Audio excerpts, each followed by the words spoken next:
दुसऱ्यांकडून शिकणं ना गरजेचं आहे.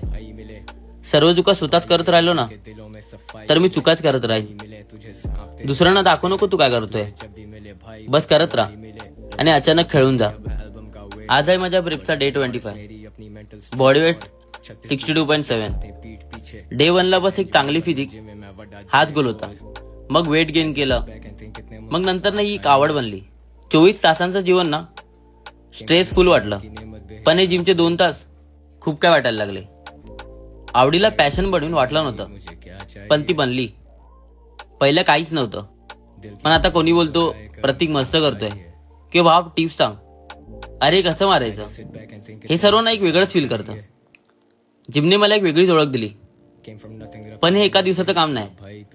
याची सुरुवात ना काम मी हे करतोय अशी होती, पण आता हे काम मी सोडू असं वाटतंय. मनात कधी आज नको जाऊया असं आलं ना की वेगळं फील होतं. अरे हा विचार माझ्या मनात आलाच कसा. आणि 2 मिनिटात जिम मध्ये मित्रांना तरी कॉलवर बोललो ना की मी नाही येते, पण त्यांना कधी मस्ती वाटतच नाही. पण त्यांचं असं असतं, चल चल राहू दे, आज काय मारायचं बोल. नाव कमवायची तर भूक आहे आणि ग्रो होणं ड्रीम आहे, पण सर्वांना घेऊन. So just stay and watch with me.